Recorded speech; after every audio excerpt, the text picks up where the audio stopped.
Hey guys, for this week's compilation, we got the best teams for Radical Red I've made over the years. The earlier teams should still be pretty up to date with Radical Red's most current version. As usual, there will be timestamps in the description below for which team you want to use. I'll also be back to new content again the first week of January. So until then, I hope you guys enjoyed this compilation, and I hope you guys have a happy new year. Things with this Radical Red update is the ability to choose your starter among any starter Pokemon besides Pikachu and Eevee that's ever existed. Any starter from Kanto through the Hisui region is fair game for our first score here. So I had a really tough decision. Among our 27 starter choices, I ultimately decided I had to at least pursue a grass type, since it gave the strongest start against Brock and Misty. This is important because if I want to add any other starters to my team down the line, I can obtain them in Celadon, which I'll have access to before even defeating Surge. As for the grass starter I decided to obtain though, I ultimately decided I'll be using Meganium.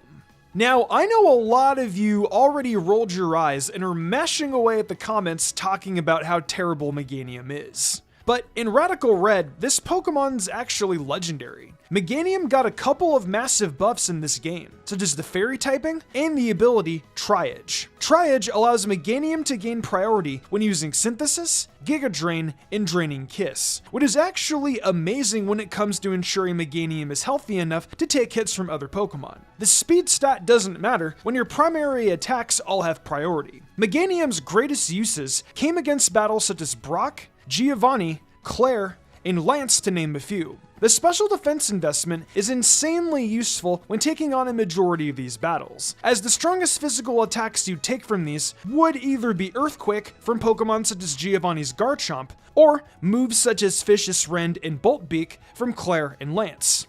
Otherwise, you're taking typically special moves, with the exception of Misty's Frogadier, which Meganium isn't really meant to handle anyway.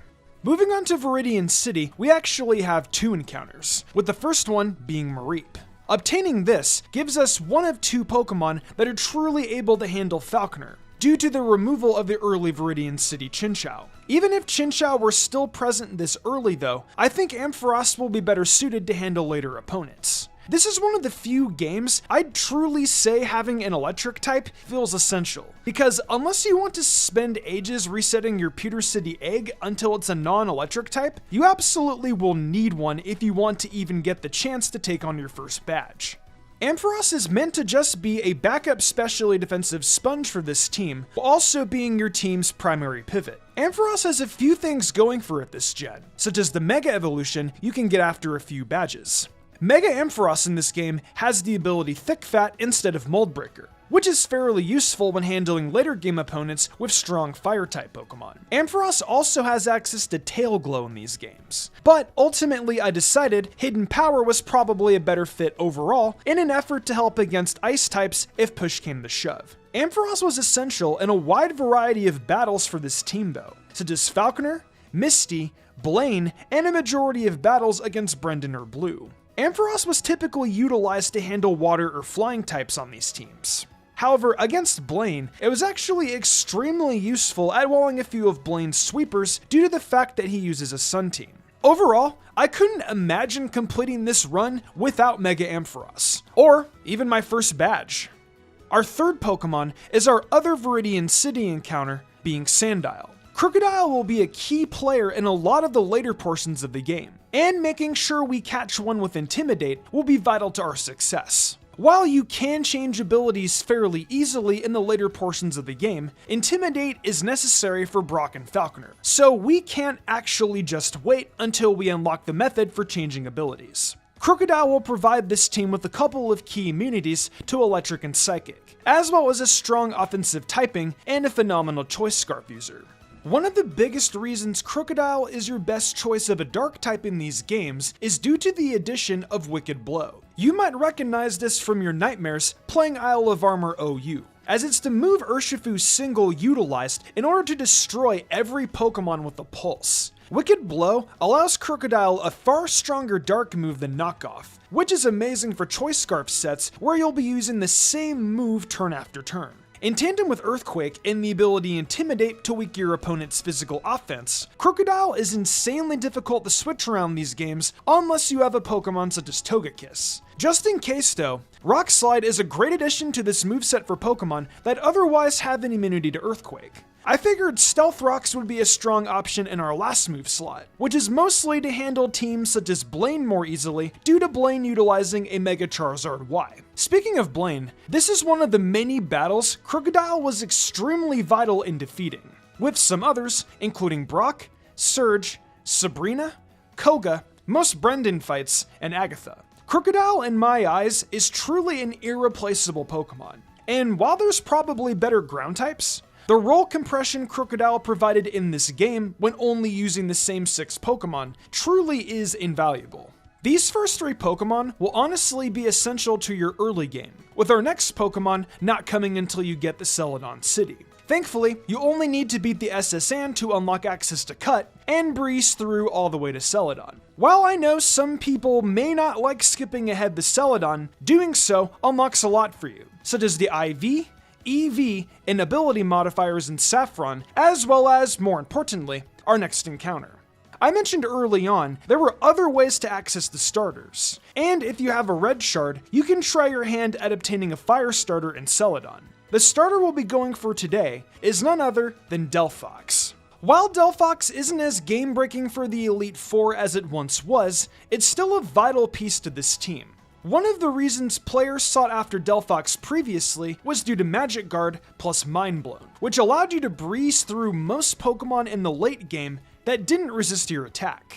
In tandem with moves like Calm Mind, Delphox is one of the strongest mons you could use at this point in the game. Even with Mind Blown now being a level 100 move, Delphox is still vital to a lot of matches for us. It's able to handle some key fights, such as Erica, Giovanni, most rival fights, Koga, Price, Chuck, and is extremely useful against Lorelei if she brings Hail. Speaking of Lorelei, you might notice this moveset feels a bit unoptimal. Trick Room, Protect, Overheat, and Psychic is a weird combination, and running Focus Sash instead of Life Orb feels like a disservice to Delphox. The short answer is blame Lorelei, but I'll get into this battle specifically later in the video, as it was probably harder than every other match combined in my opinion. If you get Lorelei's Rain team, you can probably just run Toxic over Trick Room or Protect, which will be more useful for Pokemon such as Yveltal on the Champions team, as well as most Dragons.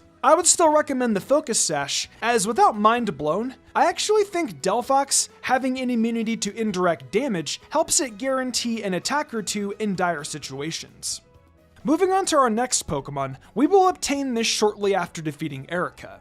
In the game corner, you can buy a plethora of strong Pokemon, mostly being pseudo-legendaries. I actually opted to pick up none of the pseudos though, and instead got our team's Steel type, being Aegislash. And yes, before anyone asks, I did pay the extra 10,000 to make sure it was shiny. This wouldn't be the best team if I didn't use one of the best shiny Pokemon. Aegislash provided us with a lot of essential pieces, such as a strong response to Trick Room, as well as an amazing wall against Lorelei's Hail team. Aegislash is one of the most adaptable Pokemon in terms of its roles that you can perform with it, but I ultimately decided in this case, the straightforward moveset was best.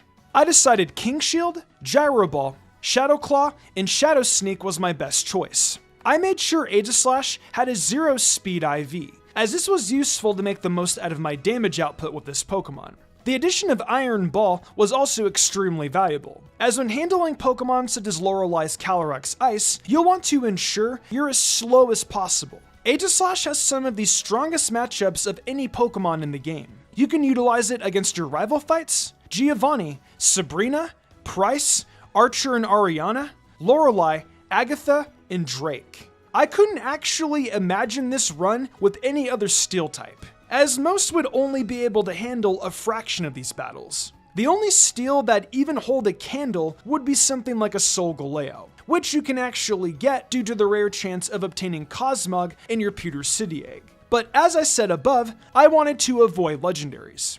The fact it takes such a monster of a legendary to even begin to compete with Aegislash though, should speak volumes of its capabilities. Finally, we have one of the biggest carries through the Elite Four, being our Water type. Now, I'm sure a lot of you are wondering why it took so long for us to add a water type to our party. Isn't that usually a type most players pursue as early as possible? Well, as far as Kanto goes, you honestly don't really need one until the later portions of your journey. And barring Blaine, Meganium plus Crook would cover anything most water types would anyway. As for the water type we did end up obtaining though, we picked none other than Slowbro.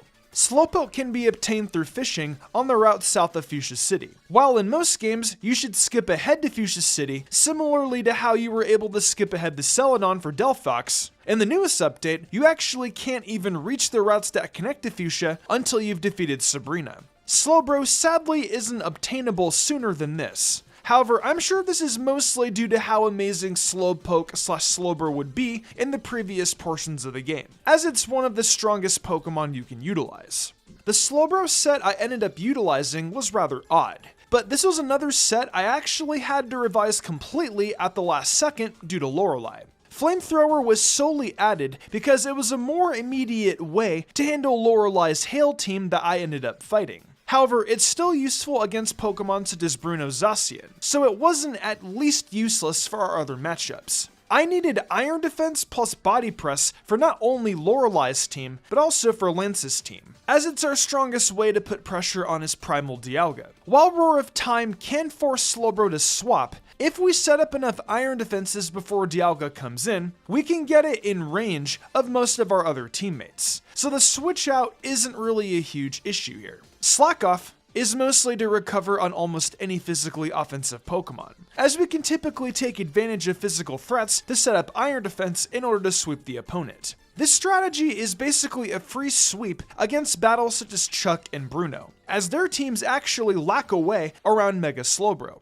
Oh yeah, we'll be utilizing Slowbro as another Mega Pokemon. While Ampharos typically in competitive would need its Mega to hold its own, in Radical Red, it can still do a surprising amount of work without becoming a Mega. And it also doesn't really need any other hold items anyway. So I figured having two Megas makes the most sense here, since in a majority of battles, Slowbro will be the Mega we use, such as against Claire, Lorelei, Bruno, and Lance.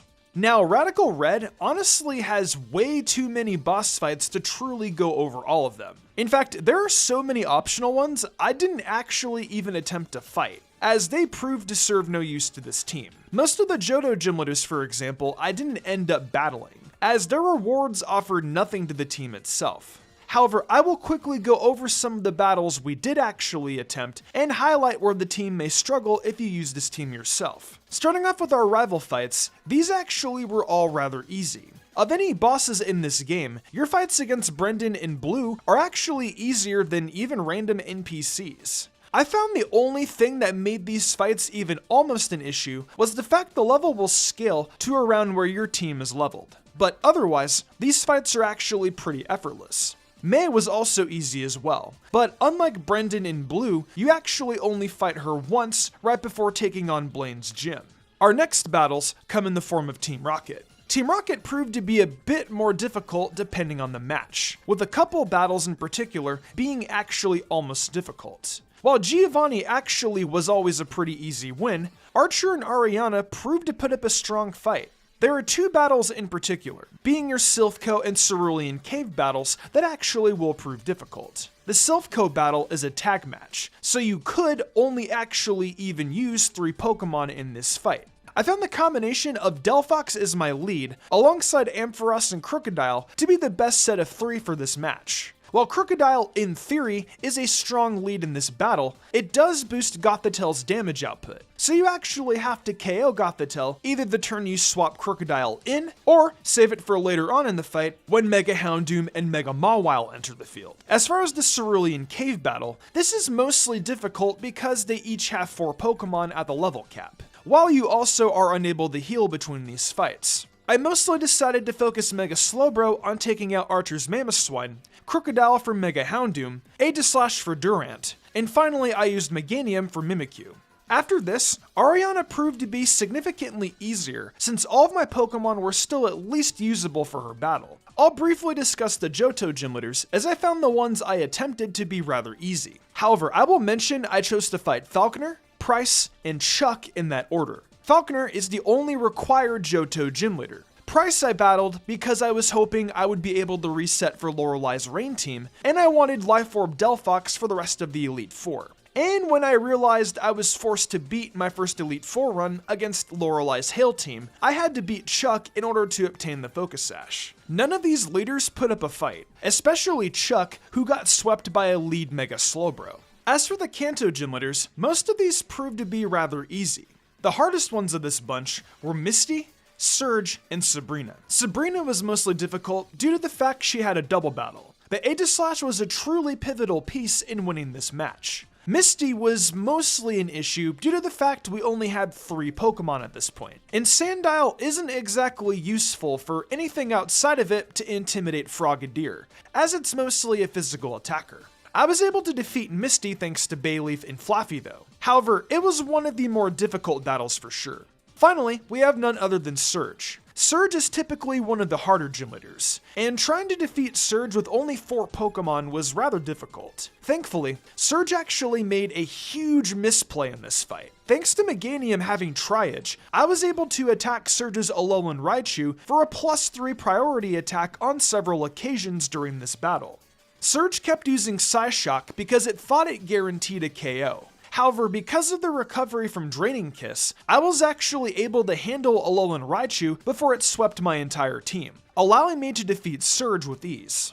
Before going over my Elite Four run, I do want to quickly mention some quick portions of this game that are rather difficult outside of the boss fights. The first being the SS-An. The SS-An was actually a fairly difficult set of fights, due to the fact they were forced in the double battles. And the team only had the ability to use 3 Pokemon here. I actually had to level my Pokemon all the way to the level cap to handle these fights, and they proved infinitely harder than the Brendan fight at the end, purely because they were doubles. In a similar vein, the infinite weather routes on the way to Fuchsia were also difficult, as unlike the SS-An, these did scale to your team's level. I recommend going left of Celadon through Cycling Road and Route 18, as the Sand plus Rain routes were infinitely easier than Hail plus Sun was, especially since at the time, this team still lacked a Mega Slowbro. Finally, we have our Elite Four run. Now, I can't lie, I genuinely felt this was somehow some of our easiest boss fights in the entire team. Bruno was actually swept on lead by Mega Slowbro, Agatha was fairly easy thanks to Crocodile and Aegislash as a pair, and Drake was fodder thanks to Mega Slowbro plus Meganium. I won't act like the champion fight against our rival was another 1-2-mon showcase, but even here, I felt like our 6 Pokemon were able to actually hold their own, especially Mega Slowbro plus Aegislash. However, we do have one fight that actually was so demanding that it genuinely changes several aspects of our team, being Lorelai. For a bit of background on the Elite Four and how it works, for battles 1 through 4, you actually have the potential to fight 2 different teams, with the final champion fight having a guaranteed set team. While most of these fights have very minor differences, it allows the game to have some variety in what you might face, which can, unless you tailor a perfect lead to both teams, cause issues if you predict incorrectly what you'll fight. Each Elite Four member, including the champion, also comes with their own Uber's level Mega Evolution and a powerful legendary. However, Lorelai is an exception. Her 2 teams consist of either Hail or Rain, and she's the only Elite Four member whose team changes so drastically. I was certain that you'd be able to actually reset for this fight, and I built a team that initially was meant to defeat her Rain team, as I felt that preparing for her Rain team left me better suited for most other fights in the game. However, until you successfully beat the Elite Four once, you're actually stuck fighting a guaranteed battle against either Rain or Hail, without the ability to reset. While I could have replayed the entire game just to play Rain, I decided I needed to overcome this terrible Hail matchup if I was ever to call this the best team for Radical Red. The Hail team consisted of Calyrex Ice, Glaceon, Alolan Ninetales, Mega Abomasnow, Azumarill, and Rotom Wash. Glaceon and Mega Abomasnow now have access to Slush Rush in these games, making them phenomenal Hail Sweepers, whereas the rest of the team is basically meant to either function as a breaker or a Hail setter. I had to spend countless runs perfecting this team just for the Lorelei Hail fight. However, if you end up rolling her Rain team instead, I recommend changing Flamethrower on Slowbro to either Toxic, Psychic, or Scald, and switching Protect or Trick Room on Delphox for Toxic. If you're curious which team you'll end up fighting, there's a guy standing right near the healing space in the Elite Four who will tell you which team she is using. While I'm unsure what he says if you're fighting Rain, I know he will mention she's been seen with her Glaceon if you're fighting Hail. I've now covered multiple best teams for Pokemon Radical Red, but Pokemon Radical Red 4.0 has vastly changed what truly defines the best team for these games. With Generation 9 being added into the mix, there's now plenty of new moves and Pokemon to consider for your run, and it's honestly gotten difficult to even just use 6 Pokemon anymore to beat these games. I think despite all the hurdles Radical Red has thrown at us with its new update, I've managed to craft a new best team of 6 Pokemon without using any legendaries or even Paradox Pokemon.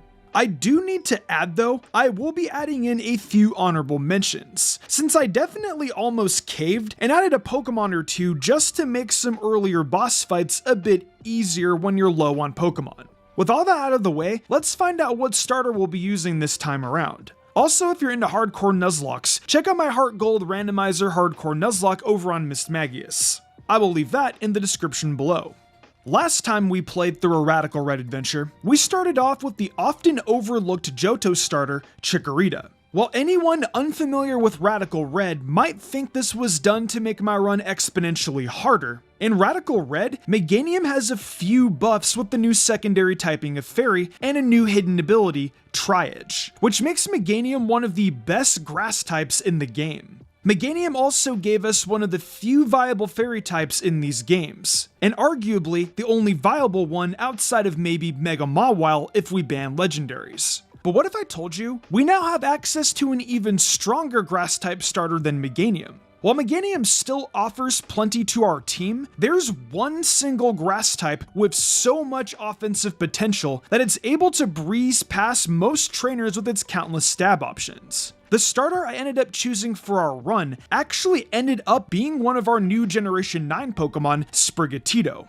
Sprigatito offers a lot to our team, with the first major thing being your speed. With a high speed stat of 123, Meowscarada will be an absolutely insane offensive Pokemon to start with on our team. I know the last team we used didn't feature many fast Pokemon, with our fastest being Delphox, but we had multiple priority users to balance that out. Meowscarada will also still give us some strong priority in the form of Sucker Punch. Meowscarada also uses its hidden ability Protean to take advantage of its wide move pool and gains stab for moves like Low Kick, Triple Axle, U-Turn, Play Rough, and many others. The biggest benefit though would be its signature move Flower Trick, which is a base 70 grass type move with a 100% chance to crit the opponent, unless they have an ability like Shell Armor. This helps Meowscarada exponentially with dealing strong damage to the opponent's team due to its already high attack stat and Protean ensuring you're going to one-shot most Pokemon in the game. Meowscarada is kinda tricky, because its move pool and ability, you can't really just have one single best moveset.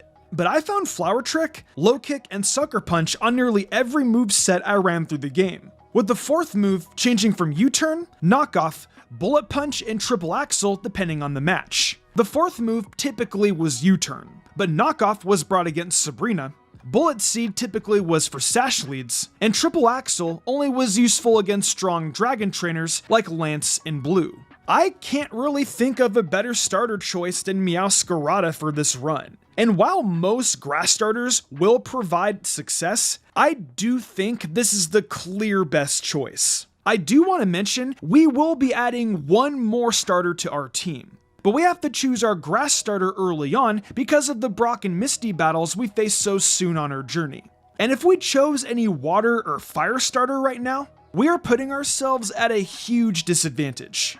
Before I get into our second team member, I do need to address a specific feature of the game that makes using only 6 Pokemon even possible in the first place, being the Wonder Eggs. The The Wonder Eggs are a set of eggs you can buy for 5,000 in Pewter, Cerulean, and Viridian City, and they make up for 3 of our 6 Pokemon today. You can get a lot of game-changing Pokemon significantly earlier in your run thanks to these eggs, but there are definitely some checks and balances put into these.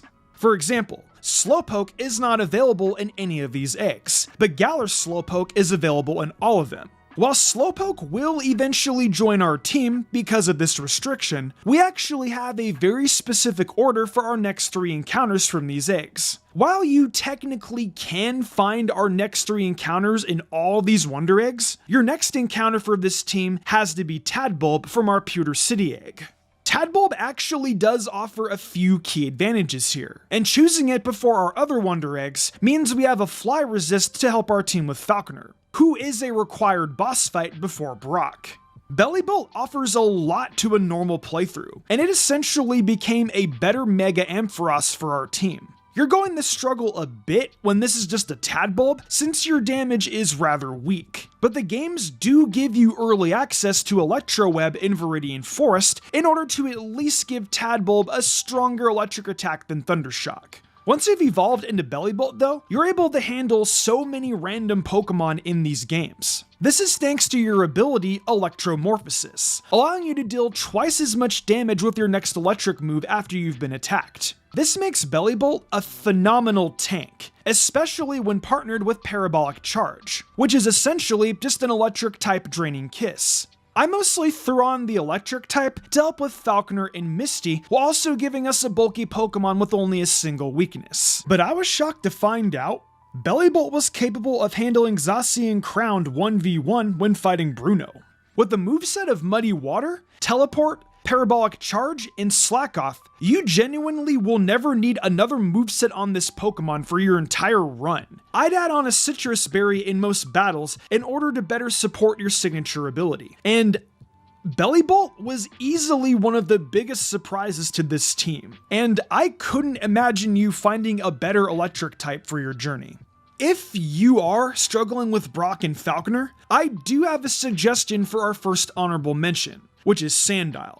Just like with our 3.0 team, Sandile is an amazing option with Intimidate to help against Falconer's Rufflet, and overall, it's a good option against Brock. You probably won't need this for any future fights, since we'll get a more permanent ground type later on. But if you decide to get Chikorita over Sprigatito, then this could also be a strong ground type for your team instead, since Crocodile will be an absolute powerhouse with moves like Wicked Blow and Earthquake in its arsenal. I do believe though, that if you end up needing to use Sandile at all, that it will have served its purpose by the time you've beaten Brock. We do have our second Wonder Egg to go over, which mostly will serve the role of a free switch-in Pokemon until we fully evolve it. For our Cerulean Wonder Egg, we have Frigibax, giving us a phenomenal pseudo-legendary and a strong wall breaker.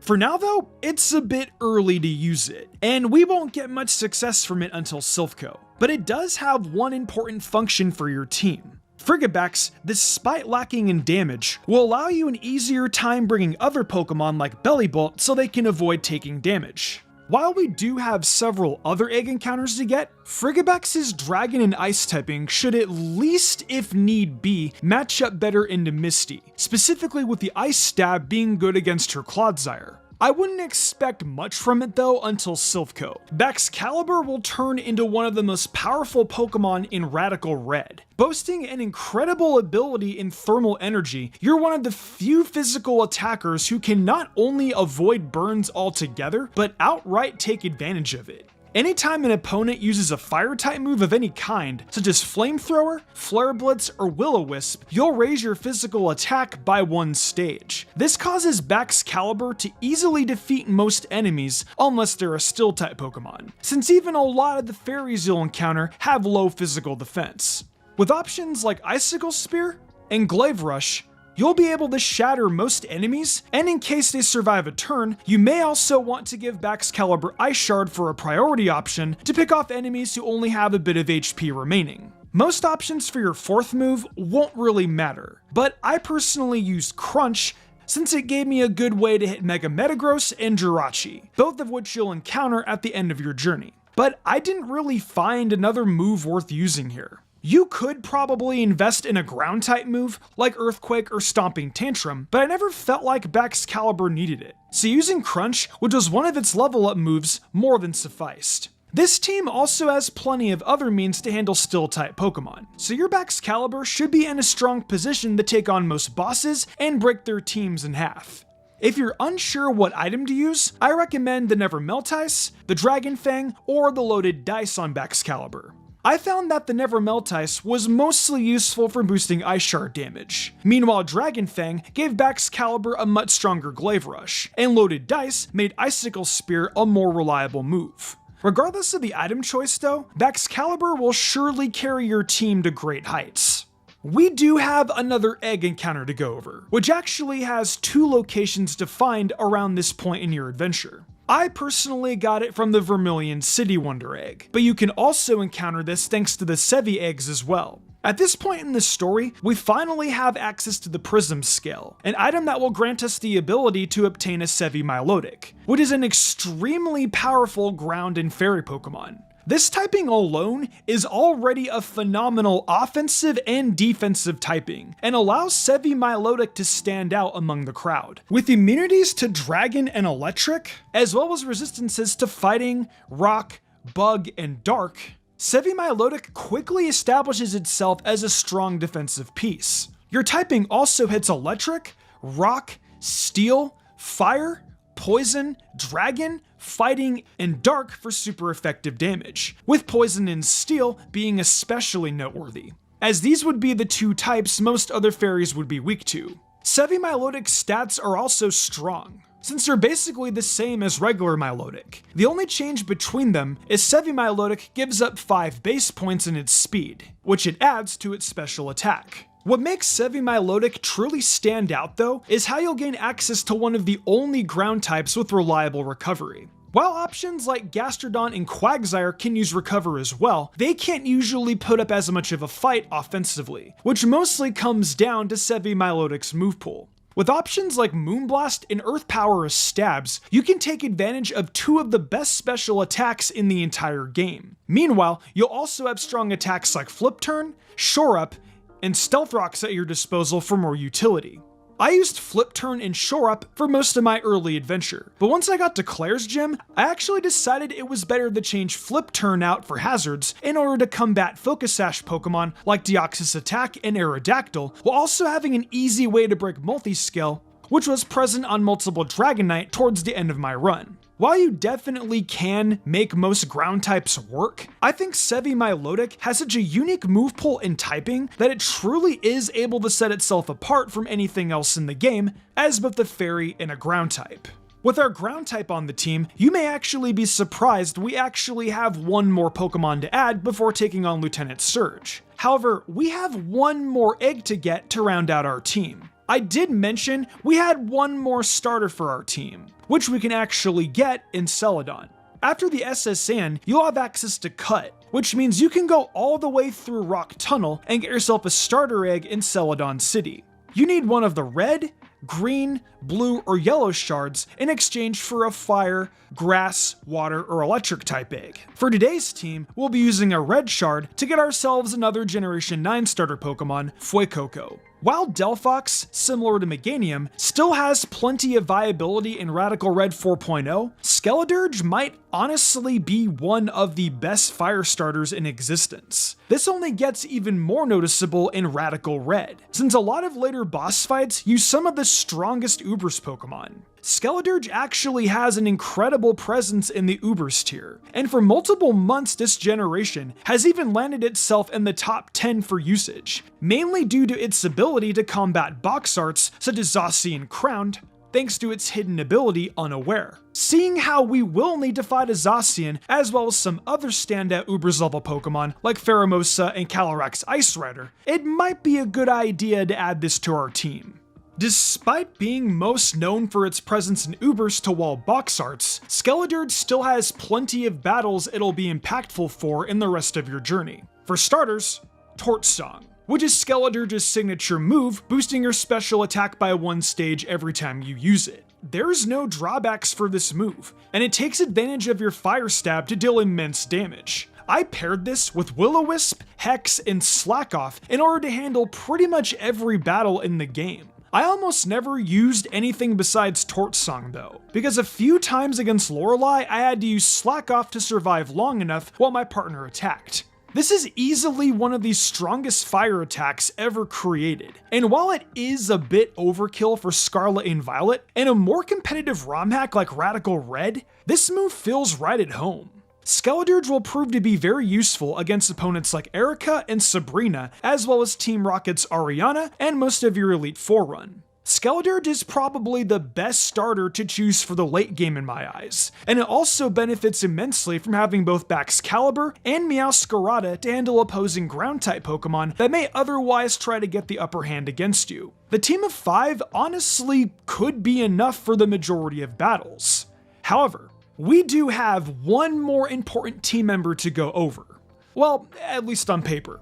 Which is our team's Mega Evolution, Mega Slowbro. Mega Slowbro provides this team with a strong physical wall, and one of the best bulky water Pokemon in the entire game. This historically has been considered one of the most essential Pokemon needed to beat the Elite Four. But it may surprise you guys to note, I actually didn't get much use out of Mega Slowbro this time around. Back when I did my team for Radical Red 3.0, Mega Slowbro was genuinely one of the most important Pokemon to my run. I found this time, however, I wasn't getting much use out of it aside from a couple of battles, with the big one being to handle the combination of Baxcalibur and Calyrex Ice from Lorelei. I don't know how, I rolled Lorelei's Snow team twice now when covering a best team. If anyone knows why this was the case, I'd love to hear about it down below, by the way. I just couldn't believe my luck that I got this matchup for our 3.0 and 4.0 best teams, as this is, in my eyes, her harder team. Moving on to what makes Mega Slowbro good though, is that this is an incredible option defensively, allowing you to have a strong water type that can not only take hits, but deal out some serious damage thanks to Body Press. I found this to be extremely useful in the Elite Four, where I used the moveset of Slack-Off, Body Press, Teleport, and either Iron Defense or Surf depending on the matchup. I had Iron Defense for Lorelei and Bruno, but the rest of the battles I used Surf instead, as it matched up better into Agatha. And from there, I honestly just forgot to give Mega Slowbro Iron Defense again. While Mega Slowbro was the correct 6th choice, I found enough success from Pokemon like Bellibolt and Skeledirge to where this time around, Mega Slowbro felt more like a last resort rather than my win con in most battles. Even Bruno, whose team is typically very easily handled by Mega Slowbro, lost 3 of his Mons, one of which was a Zacian crowned to Bellibolt of all Mons. If I needed to rely on Mega Slowbro more often, I'm sure I wouldn't be having any of this second guessing. But I think this goes to show Radical Red gave us so many new terrifying Pokemon, that despite this being in my eyes the best way to run a team of 6 for these games, you'll have plenty of other options to choose from if you dislike anything I used. So what are some other noteworthy additions if you want to change up some Pokemon? Well, I already mentioned Sandile and Crocodile, both of which I actually almost caught exclusively to handle Falconer and Brock because I had struggled a lot beating their teams with only 2 Pokemon. Speaking of Pokemon we previously used, I still think you could even go as far as running that same team entirely. Ampharos, Aegislash, Crocodile, Delphox, Meganium, and Mega Slowbro all still work well together for these games.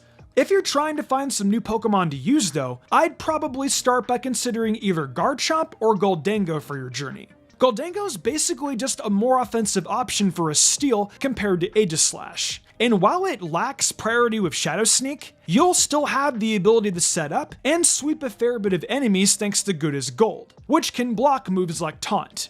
Meanwhile, Garchomp's offensive stab combination of Ground and Dragon provides you a strong alternative to Baxcalibur. And while you'll need to fear things like Ice Shard and Burns, Garchomp also offers a bit more versatility than just being your wall breaker. Finally, you can typically get some good use out of Weather in Radical Red. And the best weather combination in my eyes would probably be Pelipper and Mega Swampert, with Pelipper giving you a strong U-turn into Mega Swampert, allowing for an easier time sweeping through teams. Weather is mostly useful as a means to beat opposing weather, which will be prevalent in the later portions of your run. But dedicating 2 spaces to weather can definitely be a bit inefficient against teams like Erica. So just make sure to patch up your grass weakness if you decide to bring this duo. Radical Red is probably the poster child of competitively focused ROM hacks, and we've just been given the new 4.1 update, adding in the Paldean expansion Pokemon like Archelodon and Ogerpon. While I wouldn't say a ton has changed here, there were a lot of Pokemon I felt were viable during the 4.0 best team that didn't quite make the cut, but I want to try to showcase some of those instead. So today, let's try to make the best Rain team for Radical Red's new 4.1 version. I'm pretty confident about the investment that Rain can make in this run, especially to ease the later stages. But if you want to learn about other types of teams that can still perform in Radical Red, let me know down below, as there's a lot of other options, such as Weathers, a more vanilla 4.1 best team, or even a version where you finally unleash some of the legendaries in this game. If you're interested in more Radical Red best team content, let me know down below. But for now, let's start off with our starter choice. Despite building a Rain team, I feel like we should clear our very obvious grass starter candidate out of the way early on, so I ended up actually choosing Sprigatito. I should probably mention that while I chose Sprigatito for this portion, after doing a lot of our later egg encounters, I came to the conclusion Mudkip was probably the optimal starter here. This didn't have any meaningful impact other than the Pewter City egg took significantly longer for my particular journey, because I forgot about the Paldea starter egg I could have gotten with far greater odds. There won't be any important impact that happens based on your choice of Mudkip or Sprigatito for things like rival fights. So for anyone besides me, you should really be choosing Mudkip as your starter. Regardless, we did manage to start with Sprigatito, and it is a fairly potent option still in 4.1. Not much has changed that makes this choice less favorable, as you're still fairly powerful against a lot of the early game, such as Brock or Misty, while being a phenomenal late game spikes option going into battles like the Elite Four. When you evolve this into Meowscarada, you'll gain access to a powerful dark type that can breeze through most opponents, such as Sabrina and Agatha with ease, due to your powerful stab knockoff. But with your ability Protean, you can take advantage of stab on a wide array of other moves, such as Triple Axle and Play Rough, to widen your strong matchups to fit your every need. It's pretty hard to truly pinpoint a moveset for Meowscarada as the definitive best, as the point of utilizing this is to tailor your coverage around matchups. And unlike on our vanilla team, with Rain, that will become a lot more important to handle key weaknesses. You're still pursuing items like Focus Sash or Life Orb once you gain access to them, and investing your spread with the Jolly Nature and Max Attack and Speed for a majority of opponents you'll encounter. But early on, I found myself also using Adamant a lot, as his speed is meaningless until you've beaten the first few gyms. For any good Rain team, it's crucial we have a strong Drizzle option, and Radical Red still allows us the option of Pelipper. Early on, we can actually obtain Wingull on the route south to Pallet Town through the tall grass encounters that Radical Red allows us after we get our Pokédex. Wingull itself is a pretty okay option as a backup super effective means of damaging Brock, but you won't get much out of it until you get access to Mega Swampert. This Pokemon is mostly here for 2 reasons. The first is as your Drizzle Pokemon. With Drizzle, Pelipper can clear through opposing weather, and considering there are bosses that otherwise set their own permanent weather, this is a big deal. Pelipper is the easiest means of stopping opponents like Lorelei and Blaine from otherwise becoming genuinely overwhelming, and it arguably makes 2 of this game's strongest trainers seem like they're no-named opponents. For your moveset, you'll utilize Roost, Hydro Pump, and Hurricane for certain. You can make your 4th move a few different options, but I chose Brine as a less volatile water-type move than Hydro Pump. When you're below half, this can be a great last-ditch effort to guarantee an opponent for more damage than Hydro Pump. If you prefer shying away from the second water stab though, Defog is a strong choice here as well to remove hazards for later entries on our team, as this team does have a decent weakness to Stealth Rocks.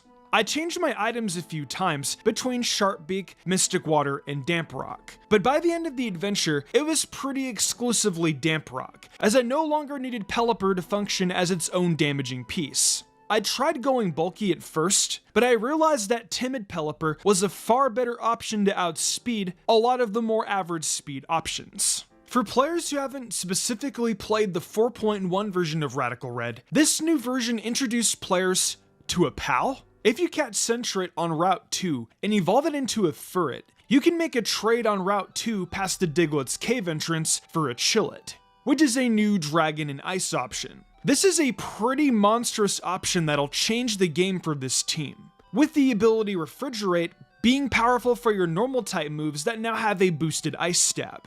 I found this to be pretty useful with Quick Attack and Double Edge, but as the game progresses, you'll gain access to extreme speed right before the Elite Four. By your endgame, the best moveset will for sure be Sucker Punch, Extreme Speed, Dragon Claw, and D-Dance, with the Never Melt Ice option in order to boost your extreme speed damage even further. This will help a lot with grass and dragon types that would otherwise wall your Rain core, and it genuinely is probably one of the biggest things making Rain work without legendaries. So Chillet is a pretty dangerous option, but what about Centret? I actually found Centret to be the biggest reason the early game Falconer fight was manageable. Because my team going into this consisted of Sprigatito, Wingull, Mudkip, and Furret, I was able to actually overcome this otherwise very uphill battle. In fact, I would go as far as to say that Furret was probably the biggest reason I didn't need to find some sort of 7th Mon for this team just to handle the Falconer battle. Chillet itself, though, will be useful for a wide array of matches, especially when it comes to battles like Claire, Lance, and the Rivals team at the end. But it's really hard for a Dragon and Ice type not to thrive in a Pokemon game. As I described earlier in our portion about Sprigatito, Mudkip is the actual optimal starter choice here. For our run in particular though, I managed to obtain it through the pewter eggs. So if you for some reason are truly partial to starting off with the cat, you'll still get Mudkip before any noteworthy fights. Mudkip is a crucial piece for our run. This is our team's best wall breaker, and it's the central piece of our team today. With the water and ground typing, this is the only Rain Sweeper besides Seismitoad that will handle electric types for this composition, though it's far better suited for this game due to your higher attack and better bulk. Mudkip is a pretty useful option from start to finish for this run, due to only having a weakness to grass types, and it's pretty hard to find a battle this evolution line can't provide some form of value. As for a moveset, I recommend Flip Turn, Earthquake, Rock Slide, and Ice Punch, as this essentially gives Swampert the best odds of performing well. You can utilize options like Rocks if you want, as Swampert's a strong bulky option anyway for Rain. But I found the option for 4 attacks to provide higher value in most battles than taking a turn for hazards. While you'd assume a Swift Swim option would look into investing in speed, I actually went max HP and max attack, as Swampert's bulk was usually a better tool in most games. While I could utilize the speed to outspeed faster Pokemon in Rain, the bulk will always provide value for this Pokemon even if I can't keep up the Rain for enough turns. This was a big reason options like the Champion's Miraidon didn't sweep our team, so I can't recommend bulky Mega Swampert enough here. Let's look into a strong Fire type to round out our Fire Water Grass core, as this should hopefully help with giving us a backup response to options like Erica's Gym. I found that despite the high evolution level, obtaining Larvesta was a pretty big deal here. Larvesta was a pretty difficult option to justify, but I was able to still get some value out of matchups like the Game Corner Giovanni battle, since the access to Flame Body was great for burning Mega Kangaskhan in this battle, which at least helped our other partners out. Once you obtain Volcarona though, most trainers will quiver in fear at how terrifying of a sweeper it can be. Once I evolved Volcarona in time for Sabrina's gym, I was able to teach it Heat Wave, Giga Drain, Quiver Dance, and Roost, which stayed as my moveset until after Lorelei, where I replaced Heat Wave for Fiery Dance. Heat Wave gave us a strong option to handle the double battles this game has, and Volcarona was an incredible win con because of it. Volcarona was essentially going to be our team's backup win condition if we weren't able to get up Rain, since most teams with ways around our Rain, like Lorelei, were pretty handily beaten down because Volcarona got up a couple Quiver Dances to sweep her entire team after Pelipper stopped the Veil from going up by switching in. Volcarona is a pretty big deal for this team, and it easily is the best fire type you can add here. For our final mon, we have a bit of a journey to make, as we need to beat Sabrina to gain access to Route 13's Raid Den. I think this is the first time we're using a Raid Den to encounter Pokemon. But thanks to the wish pieces, you're able to obtain access to Duraludon, which at level 50 evolves into Archaludon. Archaludon is our strong switch into opposing rain abusers, and it was a pretty powerful defensive backbone. I will say, there were a few times I almost considered swapping this for Aegislash, which, while it is less suited to switch into Rain Sweepers, it's still a generally good backbone on a team that has options to reduce damage from incoming fire types. I was able to outmaneuver a few fights like Giovanni's Game Corner fight and the Sabrina Gym that would have otherwise benefited greatly from the presence of Aegislash, so I ended up being patient and awaiting my terrifying Steel type instead. If you struggle with either of these battles though, consider grabbing Aegislash from the Game Corner in Celadon, as it's still a great defensive Steel here. For my moveset, I utilize Dragon Pulse, Flash Cannon, Electroshock, and Body Press, with the ability Stamina and a Citrus Berry. Archaludon was able to pressure plenty of opponents like Claire and the Elite Four, but he usually didn't seem to be the most dominant option on our team. Archaludon's role here was mostly just a strong 6 Pokemon that fills our strong Steel type need well. And thanks to Electro Shot, it happens to also borderline fill the role of a good electric type as well. In tandem with Pelipper and Volcarona, this did a great job filling in our defensive holes on this team, and provided up a more offensive wall, unlike a Pokemon such as Aegislash that has to give up defenses to deal proper damage to opponents outside of toxic sets. Overall, I think Rain was a pretty terrifying archetype for this game. While I will say the early portions of the game are definitely a struggle, a lot of the more terrifying opponents get handled with very little effort at all due to the synergy having Rain provides. When most bosses by the end of the game have permanent field conditions, having an option to manipulate them in your favor, like Drizzle Pelipper, is genuinely one of the coolest ways to make this game have to play into your hands instead of the other way around. But what did you think of Rain in Radical Red? Do you think it's as good as I'm portraying it? Let me know in the comments below if you think Rain is a strong option for these games. And while you're on your way down there, consider subscribing, as I plan to make plenty of other best team content for games like Radical Red in the future. I already have plenty of other Radical Red guides and top 10s coming soon for the 4.1 patch, so if you liked today's video, I can't imagine you won't enjoy those as well.